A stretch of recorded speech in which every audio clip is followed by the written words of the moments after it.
Dhritarashtra said, in the midst of all the princes and the servants, the slayer of Madhu took Karna upon his car and went out. What did that slayer of hostile heroes, that one of immeasurably soul, say unto Radha's son? What conciliator words did Govinda speak unto the Suta's son? Tell me what those words were, mild or fierce, that Krishna, possessed of a voice deep as that of newly risen clouds during the rainy season, said unto Karna. Sanjaya said, listen to me as I repeat in due order those words, both intimidating and mild, agreeably and consistent with virtue, truth and beneficial, and pleasing to the heart, which the slayer of Madhu of immeasurably soul say unto Radha's son. Vasudeva said, thou hast worshipped many Brahmanas full conversant with the Vedas, with concentrated attention and mind free from envy. Thou hast also inquired of them after truth. Thou knowest, therefore, what the eternal saying of the Vedas are. Thou art well versed in all the subtle conclusions of the Scriptures. It is said by those conversant with the Scriptures that the two kinds of sons called Kanina and Sahoda that are born of a maiden have him for their father who weddeth the maid. Thou hast been born in this way. Thou art moral the son of Pandu. Come, be a king, according to the injunctions of the Scriptures. On the side of thy father thou hast the sons of Pritha, on the side of thy mother thou hast the Vrishnis. Know that thou hast these two for thy own, proceeding this very day with me hence. Let the Pandavas know thee as a son of Kunti, born before Yudhishthira. The brothers, the 5 Pandavas, the son of Draupadi, and the invincible son of Subhadra, will all embrace thy feet, and the kings and princes, again, that have been assembled for the Pandava cause, and all the Andihakas and Vrishnis, will embrace thy feet. Let queens and princes bring golden and silver and earthen jars and delicious herbs and all kinds of seeds and jams and creepers for thy installation. During the 6th period, Draupadi will come to thee. Let that best of Brahmanas, the Halmia of restrained soul, pour libations of clarified butter on the fire, and let those Brahmanas, regarding all the 4 Vedas as authoritative, perform the ceremony of thy installation. Let the family priest of the Pandavas, who is devoted to Vedic hits, and those bulls among men, those brothers, the 5 sons of Pandu, and the 5 sons of Draupadi, and the Pankhalas, and the heads, and myself, install thee as the Lord of the whole earth. Let the Dharma's son, Yudhishthira, of righteous soul and rigid vows, be thy heir presumptive, ruling the kingdom under thee, holding the white Hamara in his hand. Let Yudhishthira, the son of Kunti, ride on the same car behind thee. After thy installation is over, let that other son of Kunti, the mighty Bhishmasena, hold the white umbrella over thy head. Arjuna then will drive thy car furnished with 100 tinkling bells, its sides covered with tiger skins, and with white steeds harnessed to it. Then Nakula and Sahadeva and the 5 sons of Draupadi and the Pankhalas, with that mighty car warrior Sikhi-handing, will all proceed behind thee. All the Dasarhas and the Dasarnas will, be numbered with thy relatives, enjoy the sovereignty of the earth. Thou of mighty arms, with thy brothers, the Pandavas, with yapas and homas and auspicious rites of diverse kinds, performed in thy honor. Let the Draviads, with the Kuntalas, the Andihas, and the Talakharas, and the Sukhupas and the Venupas, I walk before thee. Let chanters and panegyrists praise thee with innumerably laudatory hymns. Let the Pandavas proclaim victory to Vasusena. Surrounded by the Pandavas, like the moon by the stars, rule thou the kingdom, and gladden Kunti herself. Let thy friends rejoice, and thy enemies grieve. Let there be this day a brotherly union between thee and thy brothers, the sons of Pandu. Karna said, without doubt, thou hast said these words from thy love, affection, and friendship for me, as also in consequence of thy desire of doing me good, thou of Vrishni haste. I know all that thou hast said unto me. Morally, I am the son of Pandu, as also in consequence of the injunctions of the scriptures, as thou thinkest.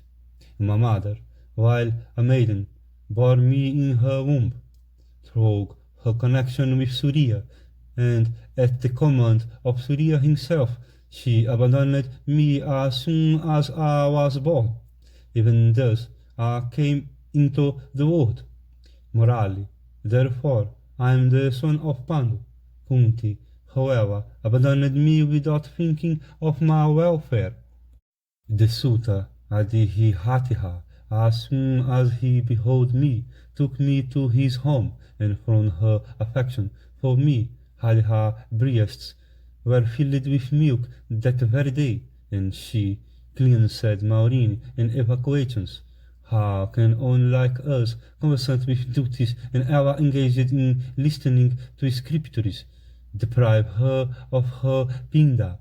So also Adihihatiha of the Sutta class regardeth me as a son, and I too, from affection, always regard him as father.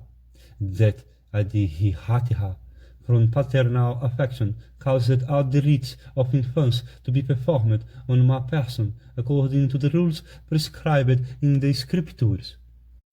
It is that Adihihatiha, again, who caused the name Vasusena to be bestowed upon me by the Brahmanas, when I attained to youth, and married wives according to his selections. Through them have been born my sons and grandsons. My heart also, and all the bonds of affection and love are fixed on them.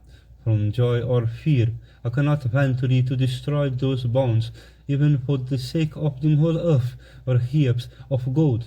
In consequence of my connection with Duryodhana of the Dhritarashtra race, I have enjoyed sovereignty for 13 years without a thorn on my side. I have performed many sacrifices, always, however, in connection with persons of the Sutta tribe. All my family rites and marriage rites have been performed with the Suttas.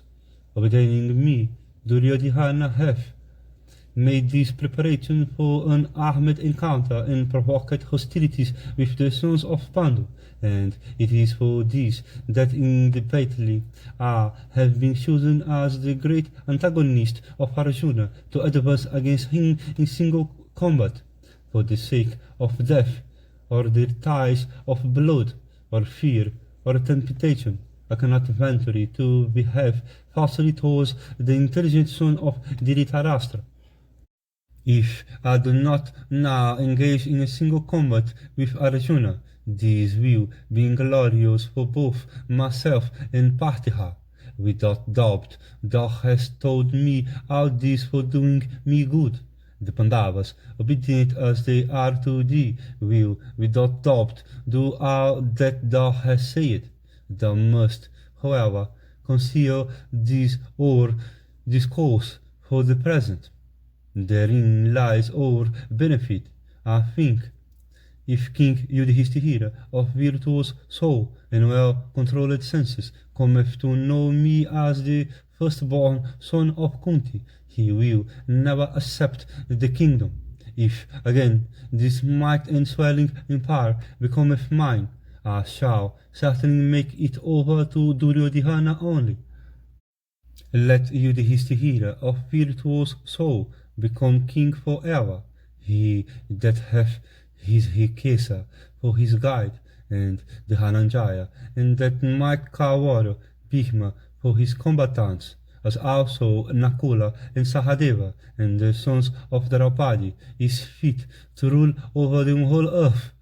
Dhritarhyumna, the prince of the Panchalas, that might warrior Satyaki, Uttamanjas, Yudhihamanyu, the prince of Somakas, who is devoted to truth, the ruler of the heads, Hekitana, the invisibly Sikhi-handling, the Kekaya brothers, are of the Hui of Indragopaka, insects.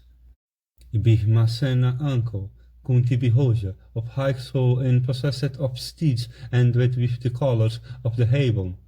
The Maika warrior Sienajit, Sanka, the son of Virata, and thyself, like an ocean. Great is this assemblage of Kishatriyas, this blazing kingdom, celebrated among all the kings of the earth, is already won. A great sacrifice of arms is about to be celebrated by Dhritarashtra's son.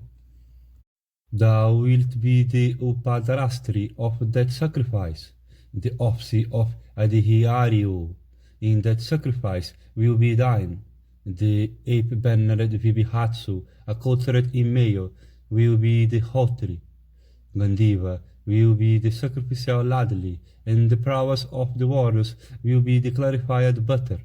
The weapons called Aindra, Pasupata, Brahma, and Sitihuna applied by Arjuna, will be the mantras, resembling his father, or perhaps excelling him in prowess. Subhadra's son will be the chief-vet hymn to be chanted. That destroyer of elephant hanks, that utterer of fierce horrors in Paitri, that tiger among men, the exceedingly might Bhishma will be the Udigatri and Prastotri in the sacrifice. King Yudhishthira of virtuous soul, ever engaged in Yapa and Homa, will himself be the Brahma of that sacrifice. The sounds of conches, tabors, and drums, and the leonine roaring rising high in the welkin will be the cows upon the invited to eat. The two sons of Madri, Nakula and Sahadeva, of great fame and prowess, will be the slayers of the sacrificial animals. Holes of bright cars furnished with standards of variegated hue will be stakes in the sacrifice. Barbed arrows and nalikas and long shafts and arrows with heads like calf's tooth will play the part of spoons, while tomaras will be the vessels of soma, and bows will be pavitras. The swords will be kapalas, the heads the purodasas, and the blood of warriors the clarified butter in the sacrifice. The lances and bright maces will be pokers, and the Karna stakes. The disciples of Drona and Kripa, the son of Saradivat, will be the Sadasyas. The arrows shot by the elder of Gandiva and by Maitka warriors and by Drona and Drona's son will play the part of ladles for distributing the soma. Satyaki will discharge the duties of the chief assistant of the Adhiharyu. Of the sacrifice, Dhritarashtra's son will be installed as the performer, while this vast arm will be his wife. Thou of might arms, when the nocturnal rites of sacrifice will begin, the might Gihatoti will play the part of the slayer of victims. The might Dhritarhyumna, who sprang into life from the sacrificial fire, having for its mouth the hits celebrated with mantras, will be the Dakishina of that sacrifice. For those harsh words that are said before unto the sons of Pandu, for the gratification of Dhritarashtra's son, For that wicked conduct of mine I am consumed with repentance. When thou wilt behold me slain by Arjuna, then will the Punakhiti of this sacrifice commence. When the son of Pandu will drink the blood of the loudly whoring Dusasana, then will the summer drinking of this sacrifice have taken place. When the two princes of Panchala will overthrow Drona and Bhishma, then will the sacrifice be suspended for an interval. When might Bhishmasena will slay Duryodhana, then will the sacrifice of Dhritarashtra's son be concluded. When the wives of Dhritarashtra's sons and grandsons assembled together, deprived of their husband and sons, and without protectors, will indulge in lamentations with Gandhihari in their midst on the field of battle, haunted by dogs and vultures and other carnivorous birds, then will the final bath of the sacrifice take place.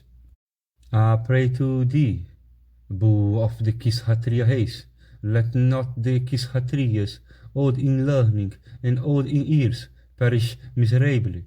For thy sake, let the swelling host of Kshatriyas perish by means of weapons on that most sacred of all spots in the three worlds, Kurukshetra. Thou of eyes like lotus leaves, accomplish on this spot what thou hast in thy mind, so that the whole Kshatriya order may attain to heaven. As long as the hills and the rivers will last, so long will the fame of these achievements last. The Brahmanas will recite this great war of the Viharatas. The fame that they achieve in battles is the wealth that Kshatriya own. Bring Kunti's son before me for battle, keeping forever this or discourse a secret. Sanjaya said, hearing these words of Karna, Kesava, that slayer of hostile heroes, spoke unto him these words, smiling. Do not the means of winning an empire recommend themselves to thee? Wishest thou not to rule over the whole earth given by me to thee? The victory of the Pandavas, therefore, is very certain. There seems to be no doubt in this. The triumphal banner of Pandu's son, with the fierce ape on it, seems to be already set up. The divine artificer, Bihaumana, have applied such celestial illusion, that it standeth high, displayed like Indra banner. Various celestial creatures of terrific shape, indicating victory, are seen on that standard, extending for a yojana upwards and around. That beautiful standard of Arjuna, assembling fire in radiance, is never, when set up, obstructed by hills or trees. When thou wilt behold in battle Arjuna on his car, drawn by white steeds and driven by Krishna, applying Indra, Agneya, and Maruta weapons, and when thou wilt hear the twang of Gandiva piercing the welkin like the very thunder, then all signs of the Krita, the Treta, and the Dvapara age will disappear. When thou wilt behold in battle Kunti's son, invincibly Yudhishthira, devoted to Yapa and Homa, and resembling the very sun in brilliance, protecting his own might arm and burning the arm of his foes, then all signs of the Krita, the Treta, and the Dvapara age will disappear. When thou wilt behold in battle the mighty Bhishmasena dancing after having quaffed the blood of Dusasana like a fierce elephant with hand temples after having killed a mighty antagonist, then all signs of the Krita, the Treta, and the Dvapara age will disappear. When thou wilt behold in battle Arjuna shaking Drona and Santanu's son and Kripa and King Suyodhana and Jayadratha of Sindhu race are rushing fiercely to the encounter, then all signs of the Krita, the Treta, and the Dvapara age will disappear. When thou wilt behold impatiently the two mighty sons of Madre, those heroic car warriors, capable of breaking into pieces our hostile cars, agitating from the very moment when weapons will begin to clash. The arm of the Dhritarashtra sons, like a couple of infuriated elephants, then our sickness of the Krita, the Treta, and the Dvapara age will disappear. The turning hands say unto Drona and Santanu son and Kripa that the present mouth is a delightful one, and that food, drink, and fuel are abundant now. Our plants and herbs are vigorous now. Our trees full of fruits and fleas there are none. The roads are free from mire, and the waters are of agreeable taste. The weather is neither very hot nor very cold, and is, therefore, highly pleasant. 7 days after will be the day of the new moon. Let the battle commence then, for that day, it hath been said, is presided over by Indra. Say unto all the kings that have come for battling that I will full accomplish the desire cherished by them. All the kings and princes that are obedient to the orders of Duryodhana, obtaining death by weapons, will attain to an excellent state. Sanjaya said, hearing these beneficial and auspicious words of Kesava, Karna worshipped Krishna, the slayer of Malho, and said these words, knowing why dost thou yet seek to beguile me? The destruction of the whole earth that is at hand hath for its cause Sakuni, and myself, and Dusasana, and Duryodhana, the son of Dhritarashtra. Without doubt, a great and fierce battle is at hand between the Pandavas and the Kurus, which will cover the earth with bloody mire.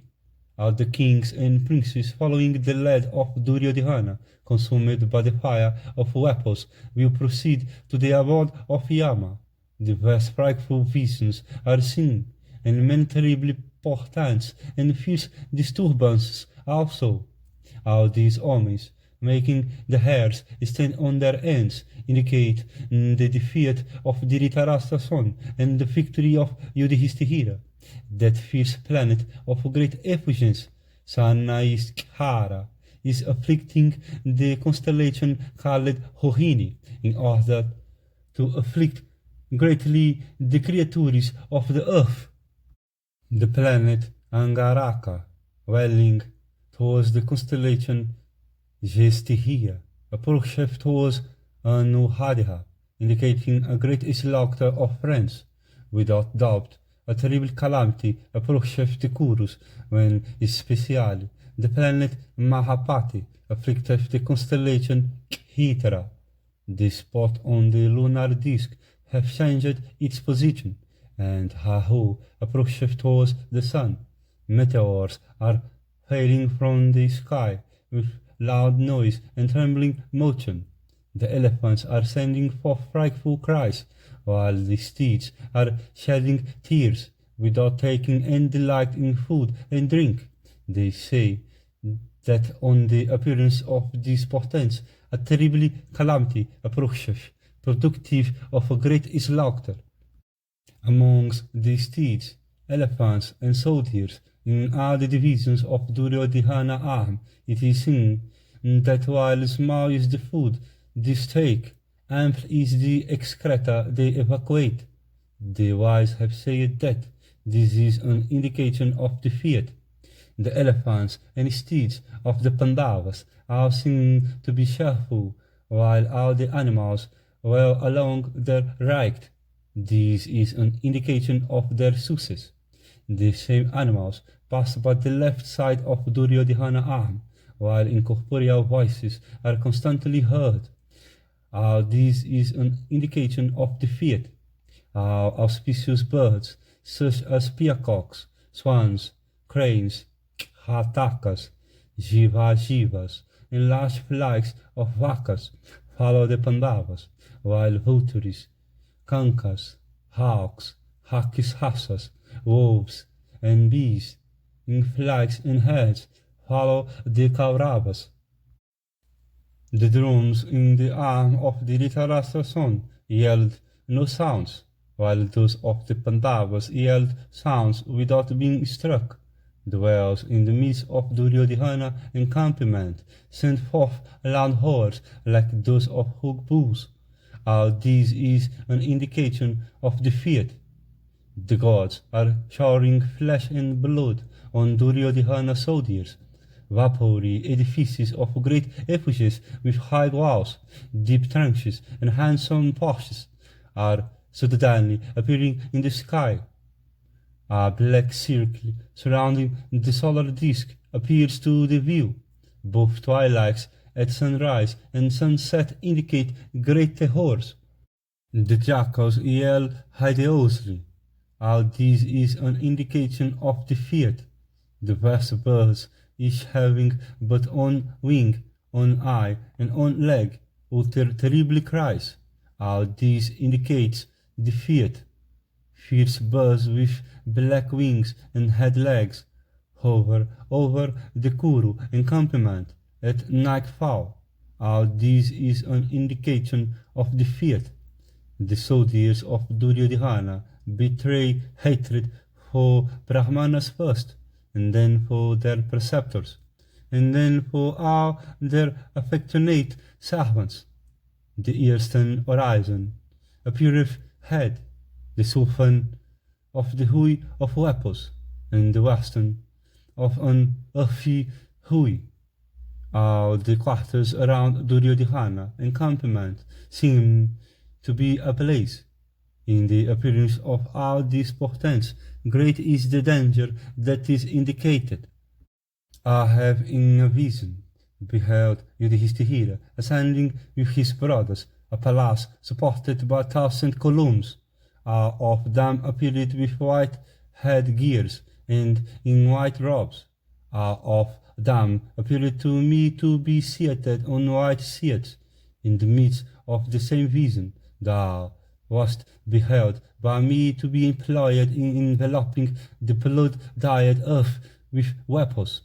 Yudhishthira, at the same time of immeasurable energy, standing upon a heap of bones, was gladly eating buttered payasa of a golden cup. A further beheld Yudhishthira to be employed in swallowing the earth handed over to him by thee. This indicates that he will verily rule the earth. I beheld the tiger among men, Vrikodara, of fierce deeds, standing on the summit, mace in hand, and as if devouring this earth. This plainly indicates that he will slay all of us in fierce battle.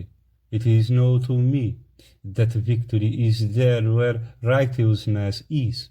I saw Jahanajaya, the elder of Gandiva, seated on the back of a white elephant with thee, and blazing forth with great beauty. I have no doubt that ye will slay in battle all the kings headed by Duryodhana.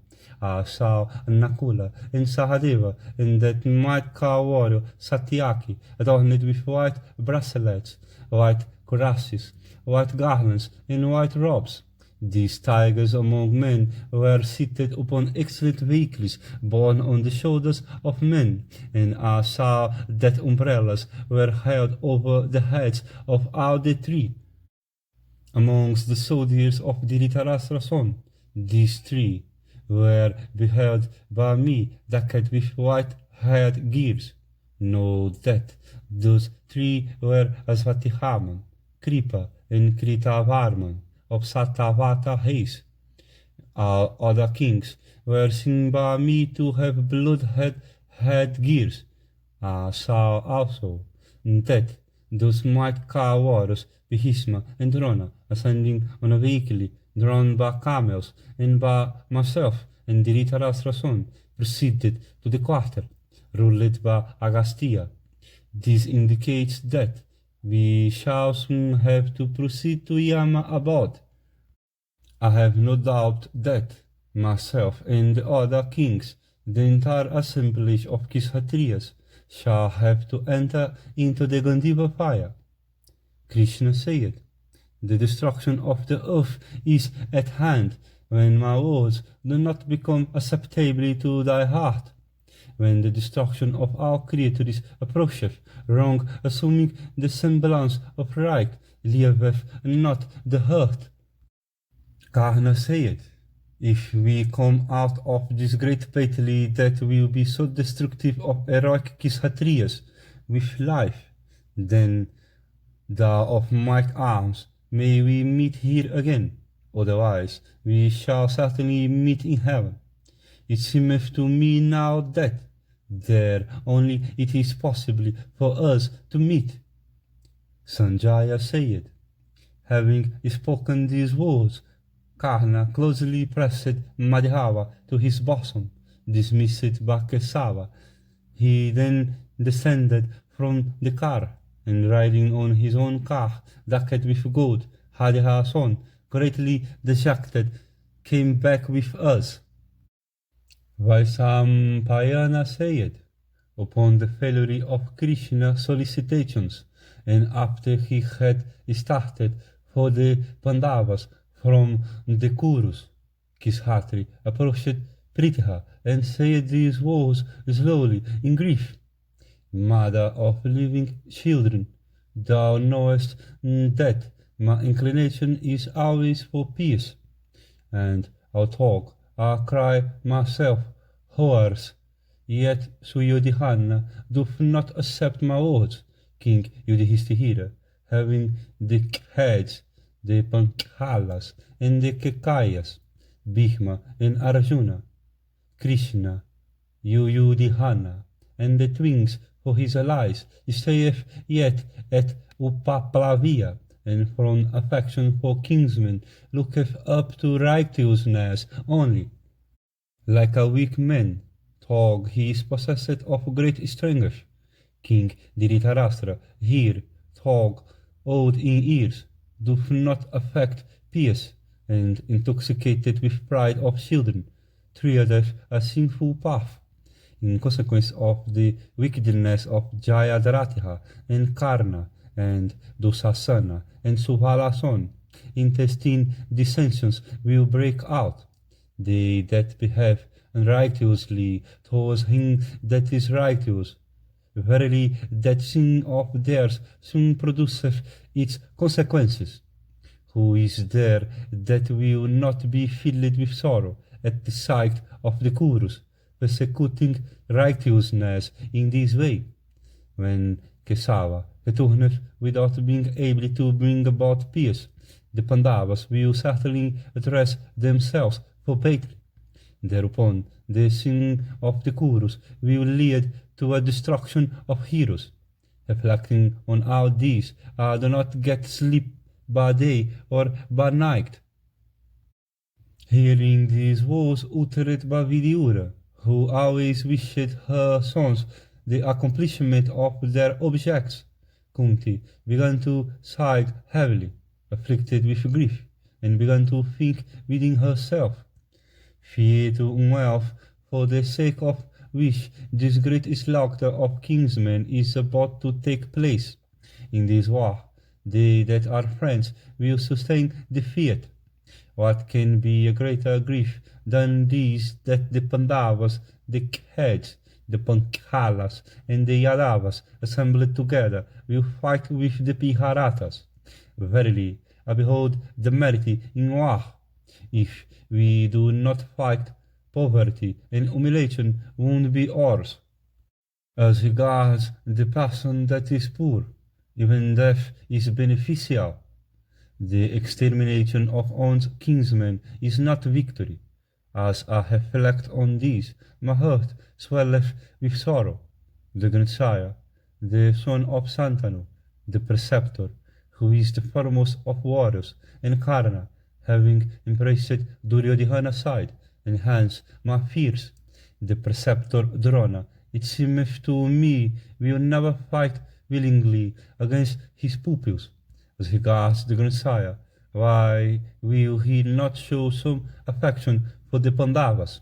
There is on the sinful Karna, then, of deluded understanding, and ever following the deluded lead of the wicked Duryodhana, that hateth the Pandavas, obstinately pursuing that which injureth the Pandavas. This Karna is, again, very powerful. It is this which burneth me at present. Proceeding to gratify him, I will today disclose the truth and seek to draw his heart towards the Pandavas.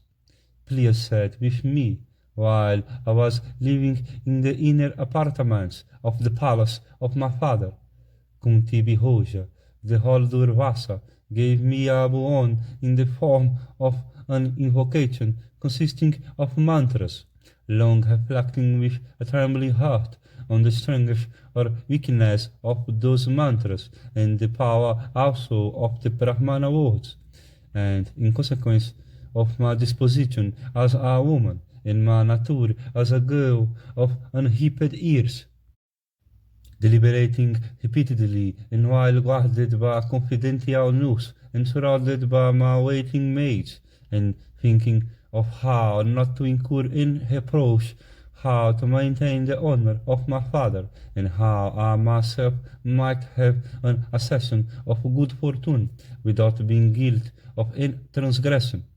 At last remembered that Brahmana and bowed to him, and having obtained that mantras from excess of curiosity and from folly, I summoned during my maidenhood the god Surya. He, therefore, who was held in my womb during my maidenhood, why should he not obey my words that are certainly acceptable and beneficial to his brothers? And reflecting in this strain, Kunti formed an excellent resolution. And having formed that resolution, she went to the sacred stream called after Vihagihatiha, and having reached the banks of Ganga, Pritha heard the chanting of the Vedic hymns by her son, and went with great kindness and firmly devoted to truth. And as Karna stood with face directed to the east and arms upraised, then helpless Kunti, for the sake of her interest, stayed behind him, waiting the completion of prayers. And the lady of Vrishnihes, that wife of Kuru house, afflicted by the heat of the sun, began to look like a feathered garland of lotuses, and at last she stood in the shade afforded by the upper garments of Karna, and Karna, of regulated vows, said his prayers until his back became heated by the rays of the sun. Then, turning behind, he beheld Kunti, and was filled with surprise, and saluting her in proper form and with joined palms, that foremost of virtuous persons, and with great energy and pride. Vrisha, the son of Vikartana, bowed to her and said, Karna said, I am Karna, son of Hadiha and Adihihatiha. For what hast thou come here? Tell me what I am to do for thee. Kunti said, Thou art Kunti's son, and not Hadiha, nor is Adihihatiha thy father. Thou art not born in the Sutta order. Believe what I say. Thou wert brought forth by me while a maiden. I held thee first in my womb. Thou wert born in the palace of Kunti Raja, that divine Surya who blazes forth in light and maketh everything visibly, begat thee upon me. Thou wert brought forth by me in my father's abode, decked with earrings and accoutred in a coat of mail, and blazing forth in beauty. That thou, without knowing thy brothers, shows, therefore, from ignorance, wait upon the Dhritarashtra son, is not proper.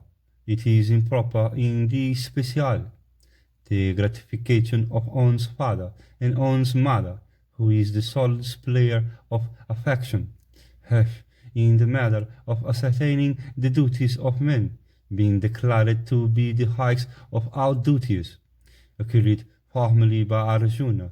The prosperity of Yudhishthira have, from avarice, been wrested by wicked persons, snatching it back from Dhritarashtra's sons, though thou enjoyed that prosperity.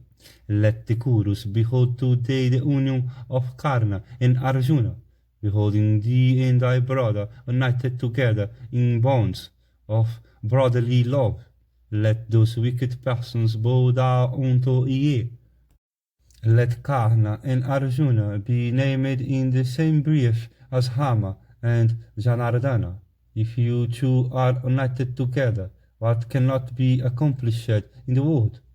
Surrounded by thy brothers, thou wilt, without doubt, blaze forth like Brahma himself, surrounded by the gods, on the platform of a great sacrifice, and with every virtue. Thou art the first of all Mahalations. Let not the epithet Sutason attach to thee. Thou art a Partiha, endowed with great energy. Vaisampayana said, Karna heard an affectionate voice issued out of the solar circle, coming from a great distance. That voice was uttered by Surya himself with paternal affection. The words said by Pritha are true. Act according to the words of thy mother. Great good will result to thee if thou full followest those words. Thog thus addressed by his mother, and by also his father Surya himself, Karna's heart did not yet waver, for he was firmly devoted to truth. And he said, I cannot admit what thou hast said, that obedience to thy commands constituteth the highest of my duties. I was abandoned by thee as soon as I was born. This great injury, involving risk to life itself, that thou didst me, have been destructive of my achievements and fame. If I am a Kshatriya, I have for thee been deprived of all the rights of a Kshatriya. What enemy would have done me a greater injury, without showing me mercy, when thou shouldst have shown it? And having kept me divested of all the heats, thou wouldst, however, lay thy command on me today. Thou hast never before sought my good as a mother showed. Thou addressedst me today, desiring to do good to thyself. Who is there that would not be afraid of Dhananjaya, having Krishna with him? If I go today unto the Partihas, who is there that would not regard me as doing so from fright? Hitherto nobody knew me to be their brother. If you giving out on the eve of battle that I am their brother, I go to the Pandavas, what would all the Kshatriyas say?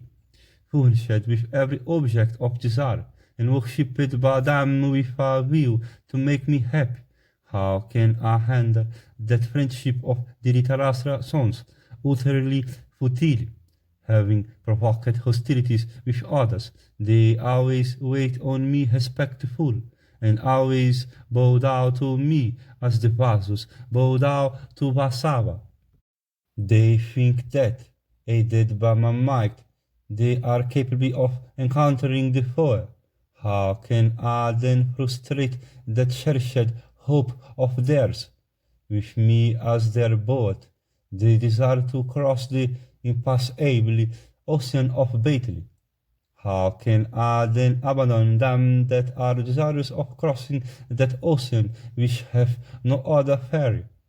This is the time when all those have been supported by the Dhritarashtra sons should exert themselves for their masters. I shall certainly act for them, reckless of even my life. Those sinful men of unsteered heart, who, well fed and well furnished, by their masters, undo the benefit received by them when the time cometh for paying back, are thieves of their masters' cakes, having neither this nor the other word for them. I will not speak deceitful unto thee. For the sake of the Dhritarashtra son, I shall fight against thy sons to the best of my strength and might. I must not, however, abandon kindness and the conduct that becometh the good. Thy words, therefore, however beneficial, cannot be obeyed by me now. This thy solicitation to me will not yet be fruitless, except Arjuna, thy other sons, Yudhishthira, Bhishma, and the twins, Tog, capable of being withstood by me in fight, and capable of being slain, shall not yet be slain by me. It is with Arjuna alone, among all the combatants of Yudhishthira, that I will fight. Slaying Arjuna impatiently, I shall achieve great merit, or slain by Savyasakhin, I shall be covered with glory. The number of thy sons will never be less than 5. 5 it will always be, either with me or with Arjuna, and myself slain. Hearing these words of Karna, Kunti, who was trembling with grief, embraced her son, who was unmoved in consequence of his fortitude, and said, Even if what thou sayest seemeth to be possible, the Kauravas will certainly be exterminated. Destiny is all. Thou hast, however, granted to 4 of thy brothers the pledge of safety. Let that pledge be borne in thy remembrance at the time of shooting of weapons impatiently. And having told all this, Pritha addressed Karna, saying, Blessed be thou, and let health be thine. And Karna replied unto her, saying, Be it so. And they then left the spot, running in different directions.